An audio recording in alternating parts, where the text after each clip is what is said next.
अट्टा काकरा बनइबार सबुठु सहज और interesting recipe मु आपन सहित शेयर करबी जोटा कि बनइबो टिके डिफरेंट वे रे आ देखंतु सब काकरा गुड़ा बहुत ही बढ़िया भाव में फुलिकी रेडी होगी आसुची आ खाइया पे बहुत ही टेस्ट लागिबो जेहेतु एटा अट्टा रे बनुची देह पई भी बहुत ही हेल्दी। चलंतु डेरी न करी स्टार्ट करिबा रेसिपी देखिला पर जदि भल लागे लाइक शेयर कमेंट करबा को टोटली भूलिबेनी आ जदि मो चैनल नुआ अछंती सब्सक्राइब करनांती पाखरे थिबा बेल आइकन को दबाइकी सब्सक्राइब करनेबे। फास्ट ये अट्टा काकरा पे मु गोटे कप अट्टा नहीं माने 200 ग्राम भाया अट्टा मुझे नहीं जोटा कि एबे आमे भाजी नबा भाजिला बेले गैस रो फ्लेम को पूरा सिम रे रखिबा आ बहुत धीरे धीरे हल्का हाथ रे एको गोळी चलिबो जेमती भल भाबरे भाजी हिजबो किंतु कलर चेंज होबा आगुरु ही आमे एको बाहर कर नबा गोटे बाउल रे रखिकी एको किछि टाइम पे ठंडा हबा पे दबा। अट्टा भाजी की जदि आपण अट्टा काकरा बनेबे यार फ्लेवर आ टेस्ट बहुत बढ़िया आसीबो बिल्कुल भी कंचा सेंट आसीबोनी आ जदि बिना भाजी की बनै दोचन तो हल्का कंचा स्मेल आसीबो अट्टा रो। एबे अट्टा रे मु गोटे कप पानी ऐड करछि गोटे कप पानी एथि पे ऐड करछि काहेकि ना मु गोटे कप अट्टा एठी यूज करछि आपण जदि जे कोनोसे बाउल यूज करके अट्टा मापी की नैथिबे तो सेही अनुसार से बाउल माप रे ही गोटे बाउल पानी एठी ऐड कर देबे आ भलो भाबरे एबे हाथ साजरे को गोळी नबा जेते बढ़िया भाबरे आपण गोळीबे माने बिल्कुल भी लम्स रहइबनी बिल्कुल भी बिंडा रहइबनी तो सेते बढ़िया भाबरे आपनकर जंतुनी बनी के रेडी होबा आ जंतुनी बनैला बेले हमको बेसी टिके कष्ट करिया पे पड़िबनी बहुत ही बढ़िया भाबरे गोळी नेबे बिल्कुल लम्स नहीं।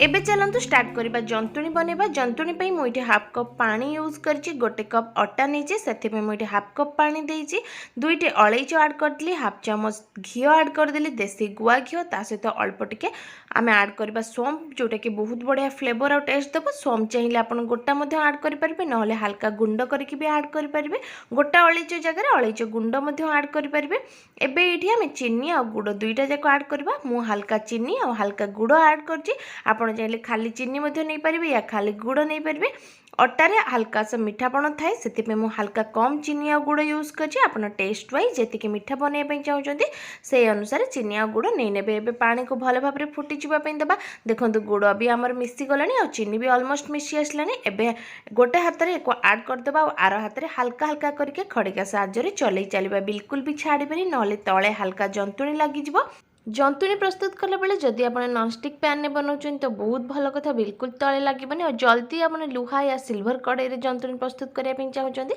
तो पानी रे हल्का घी ऐड करदे बहुत बढ़िया भाव में छाड़ीज ना चाहिए कड़े टे हल्का घी लगे ने जंतुनी भल भाव में जंती होगी बाहरी आसो जंतुनी देखो हल्का हल्का ये प्रस्तुत हो गला कड़े छाड़ीगला जिते कड़े छाड़ीज आप जानते जंतुनी प्रस्तुत हो गला। चलते ए गैस बंद करना एक साइड रखा साइड रखापी मुझे हल्का गोटे प्लेट नहीं प्लेट रे मु ऐड करछि देसी गुआ घी को भी भल भाव में चारिपट जाक स्प्रेड करने ए बाहर करने आम जंतुनी बाहर कला पर बहुत ही गरम थी हाथ में धरी पारे से 10 रु 15 मिनिट सेमती ही खोला छाड़ीदेव जमी भल भाव में हल्का ठंडा ही आसो ठंडा है ही आम गोला बनई पार काकर सेप दे परिबा। एबे ए डो रु आमे अल्प किछि डो बाहर करके 8 रु 10 टी राउंड शेप रो गोला बनै नबा जेमती आपण रुटी या पराठा बनांती किंतु ए गोलाटा रुटी पराठा टू हल्का बड़ साइज रो हबो काहेकि ना काकरा जदी बेसी पतला बनै दोचंती तो सेटा भलो भाव रे फुली परिबनी और जदी बेसी मोटा बनै दोचंती सेटा भलो भाव रे सिजी परिबनी। तो जेते बेले आपण गोला बनै कि रहउचंती या काकरा रो शेप दोचंती सेते बेले हल्का मोटा पतला रो ध्यान रखिबे बहुत ही बढ़िया भाव रे काकरा बनै कि रेडी हबो। एठी मु गोटे बेलना चक्की नै नेछि आ बेलना बाड़ी नै दुईटा जाकर भल भाव में घी लगे नहीं एबे को बेली नबा गोटे गोटे राउंड शेप रे काटी नबा। ए प्रोसेसटा करने द्वारा आपंकर सबू सेफ साइज भी सुंदर हम आ काकरा भी भल भाव में चारिपट जाकर सामान भाव में कटिकी बाहर की आसो जहाँफल कि बढ़िया भाव में फुली पार गोटे पर गोटे सब काकरा को गरम कर तेल रे ऐड करबा और भल भाव में छाणी नबा। छाणीले बेले आप गैस फ्लेम को लो टू मीडियम हिटर रखिए जहाँफल कि काकरा पोड़बनी और भल भाव में सिझिकी बाहर की आसो। एबे देखो सब काकरा गुड़ा आम परफेक्टली बनिकी रेडी होचे माने बहुत ही बढ़िया भाव में फुलिकी रेडी होची। सेप देला बेले आप भल भाव में सेप दउछंती माने मोटा पतला बिल्कुल भी करू चारिपट जाकर सामान भाव रखुचंती तो काकरा एमती ही फुलिकी रेडी हम से सबुठु बेस्ट टिप्ट होची आपण हाथ साहाय्य न करिकी मु जेमिति बनैकी देखैली सेमिति प्रोसेस रे करिकी देखंतु बहुत बढ़िया भाव में आपनकर अट्टा काकरा मैदा काकरा सुजी काकरा सब काकरा बनिकी रेडी हम बहुत टेस्टी मध्ये लागिवो। एबे देखंतु काकरा हमर ऑलमोस्ट रेडी हो गलानी जस्ट गोल्डन ब्राउन कलर हबा स्टार्ट हेलानी। एबे चलंतु को बाहर करनबा आ गोटे साइड रखिबा आ अट्टा काकरा को आपण बेसी टाइम छाड़िबेनी नहले हल्का टाण मध्ये हे जाई पारे बहुत कम टाइम रे बहुत भल भाव